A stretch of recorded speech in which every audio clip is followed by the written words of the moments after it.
Tubers, family and friends, we're up in office there in the tower today on the whiteboard. We're going to do a red pill deep dive into the income tax. A lot of you are wondering about it, and I'm going to tell you my research throughout all my years, what I found out, the resources I used, and what I do, and how it is not required by majority of the U.S. residents that live in the 50 U.S. states. So this will be part one, and then I'll continue with the part two after this. So keep in mind, this is the Federal Reserve was instituted in the year 1913, okay? That was the same year that Congress passed the 16th Amendment. And the Supreme Court already has ruled on three different cases, at least three different cases. The Pollock case was the biggest one and the first one. And the Supreme Court justices that ruled on it, on the challenging the 16th Amendment for being a direct or indirect tax. They ruled that the 16th Amendment did not change the original articles of the Constitution concerning taxation of earnings. Okay? Did not change it. And the original articles of taxation were never repealed, so they are in effect to this day. So let's go to the whiteboard. And for those of you Christians that I've heard over all my years of deep diving on this subject, Christians will say, "Oh, go to Romans 13:7, and that says that you're supposed to pay." And I totally agree. If you owe a tax, you should pay it. Pay to all what is owed to them. Taxes to whom taxes are owed, right? So, but do you owe them, right? That's the question. Do you owe it? And in this case, you do not owe the income tax unless three criteria. You're a federal worker, you're a federal contractor, or you're a resident in one of the territories of the United States. Period. That's it, right? There's some other small caveats like elected officers and officials and, people that are privileged inside the governmental system. Those are the people that are required to pay income tax, because income, even the definition in the IRS tax code for income, means the earnings that were derived from the government. Okay, you guys do your own research on that, right? And let's go to the whiteboard again. So the U.S. Constitution, Article 1, Section 8, Clause 1. The Congress shall have the power to lay and collect taxes, duties, imposts, and excises, to pay the debts and provide for the common defense and general welfare of the United States, but all duties, imposts, and excises shall be uniform throughout the United States. Now that, of course, is all your taxes that are laid upon, like import taxes from overseas and excise taxes on, let's say, liquor and cigarettes and gasoline and all that. That's your excise taxes, right? So according to the Constitution, Article 1, Section 8, Clause 1, those are the only ways that the government can constantly have an income coming in to pay for defense and the general welfare of the entire federal government. Okay? That's their ability. It doesn't go any further than that, except for the next one in Section 9, Article 1. So Article 1, Section 9, Clause 4. No capitation or other direct tax shall be laid unless in proportion to the census or enumeration herein before directed to be taken, which means Congress has to pass a special bill in order to collect an even amount of taxes throughout the entire head count of the United States. So first they go by population for each state, and then each state is required to pay a certain amount of that one-time determined tax. In 1861 they did this, and it was for 20 million US dollars, and at the time most people lived in the state of New York. So they ended up having to pay 2 point something million of the tax, and then the smallest state was North Dakota. It only had to pay like $3,000 some dollars. And then you take that and divide it between all the people in the state. So in North Dakota, if you were one of those people, you had to divide up to in the total population 3,000 some dollars. So maybe your part of that direct tax that was laid, one time bill that was passed, was maybe 1 penny. You know what I'm saying? So that's the law of the U.S. Constitution.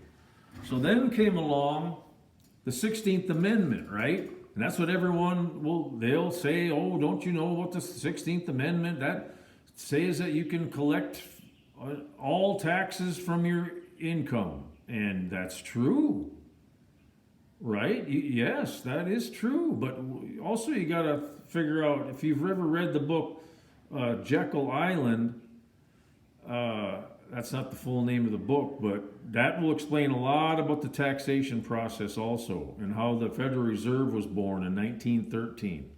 And also, that's the same year that the 16th Amendment was ratified. So there was some shenanigans going on big time between the Federal Reserve, which is a private bank, a privately owned bank that now prints the money for the entire United States. That was a deal made by the devil. But anyways, the 16th Amendment was ratified in 1913, and it is legal law. Okay, and it says, the Congress shall have power to lay and collect taxes on incomes. There's other wordage that's after incomes, but income, the word income is a definition, a new definition of money, and it does not mean your labor. It means money that's derived from employment under federal government, or money taken from residents of territories. It does not include the 50 states. Do your own research on that, guys. Then in 26 U.S. Code 7701, that's your IRS tax code, right? Under definitions, it tries to put, and this is a more deception, that they put into the code to try to get you to say that you are one of these things. And if you are, if you say that you are, then you are responsible for paying it.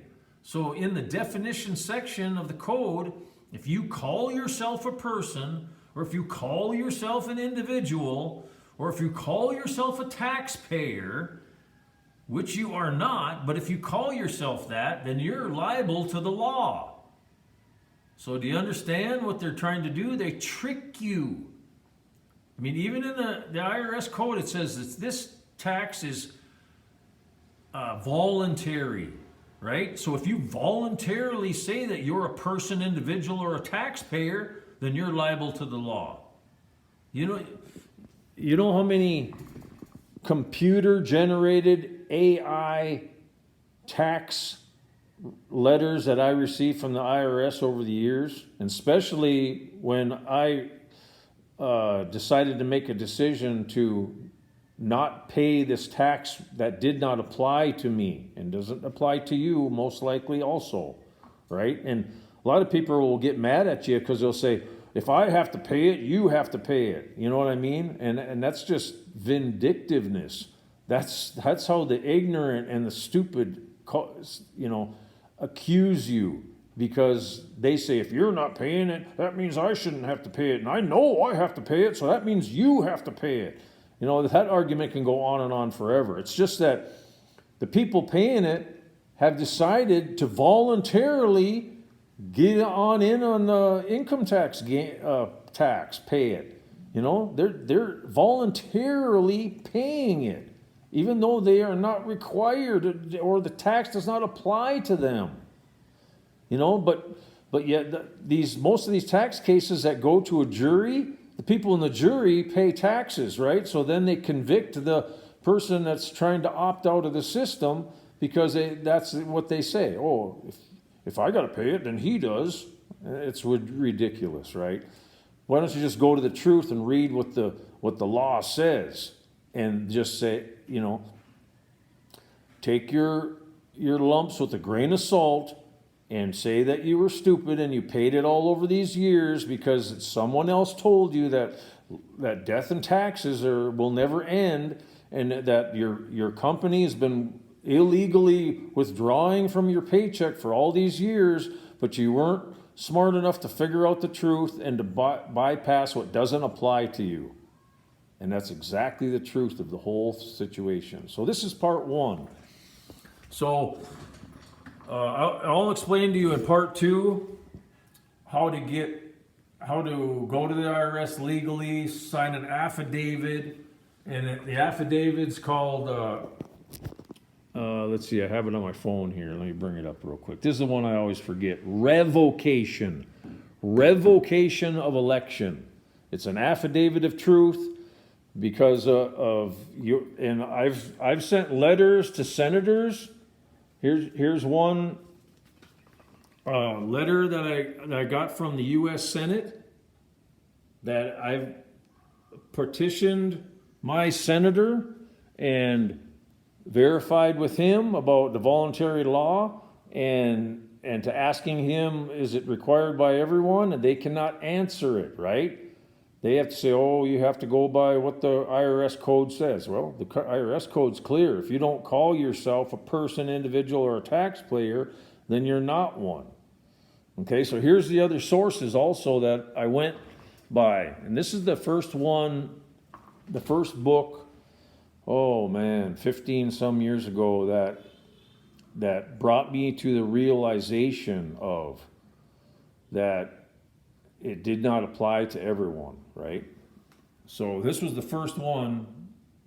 So you can look that book up for a source. Then this one. Then this one. Okay? And then this one.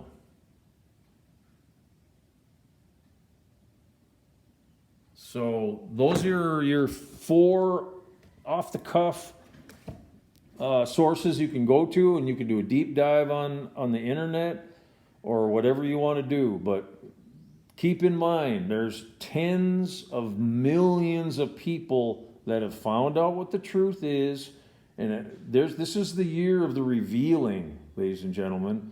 I mean, there's many people, like this guy in Redacted, Paymon. He is the Freedom School or Freedom Institute or something like that he's not been paying the income tax for over 30 years. And there's been IRS agents having to quit the IRS because they come to the realization is that it does not apply to them, and that they're arresting people that haven't paid, decided not to pay the tax, but it doesn't even apply to them, but yet they're still arresting some of these people. And like I say, you know how many letters I received saying, dear taxpayer, we're going to take this, we're going to take that, we're going to prosecute you, blah, blah, blah, blah. Talk about fear tactics. They will nail you with so many fear tactics that it ain't even funny. But if you file this affidavit saying of the revocation of election, that you're opting out. This is provided by the Congressional Record of Congress. This revocation of election. That you sign this affidavit, put it in your own words, that you're not a person, not an individual, not a taxpayer, and the income tax does not apply to you because you're not a federal employee, you're not a federal contractor, you're not a resident of one of the U.S. territories, blah, blah, blah. And tell them to come back and say, and you should say to them, and this is what I've done with many, many letters, and you have to register the letters and get them notarized, and you do a actual back and forth with the IRS, right? Because they know what the truth is, right? But they are going to do everything in their power to try to fearmonger you into cowering down. But if you know the law, you can stand on the law and stand on the truth and stop this travesty. It's probably the biggest scam that the government has ever done on the people of the United States. And this is why the whole country's fallen apart. This is why the judgment of America is going to be so huge, because it was the greatest country in the world, and because of these deep-seated lies and scams and unbelievable deception by the government itself on the supposed to be free people that the founding fathers made for the greatest country in the world, that's what's bringing this whole country down. And it's absolutely a huge movement. It's terrible, absolutely terrible what's happened to this country. So I love you guys, and I'm just trying to tell you the disclaimer that I have is that this is my understanding, what I have done, and what millions of other people have done. So I'm not selling anything. This is free information. And go to those sources that I showed you. And I will do a small part 2 in a day or two to give you some more clues on more details of what I did. So this is a great day of the revealing. And when Donald Trump gets the presidency this next time, and the only way he's not going to get it is if they take him out, right? Or if the election for whatever reason is postponed or canceled, right? And all this stuff is on the table right now. It could very well happen. If this 3 days of darkness happens, or if there's a nuclear exchange, all that stuff's out the window, right? And these Khazarian mafia, Illuminati that are deep staters behind the government of the United States, they've had power for many years, and they're not going to give it up. They'd rather kill everybody than give it up. So this is how serious these demonic people are. So do the best you can. God told me to come to the Philippines from the U.S. several years ago, right? And that's why I'm here. So just bring it to prayer, and whatever the Lord directs you to do, that's what you should do, because that's number one above all this stuff, right? Above everything. You and your family, your well-being, and pleasing God, doing what God says. Don't do what anyone else tells you that's satanic. And this stuff right here, if it doesn't apply to you, but yet they're coming down on you like they say that it does apply to you, but it doesn't, that's lies, deceit, disinformation, that's everything, right? And we should fight it. We should fight against it to whatever consequence it brings. And that's what I've done, and that's what millions of others have done. And I pray that God speaks to you about it too. So love you guys. Take care, and God bless. Bye-bye.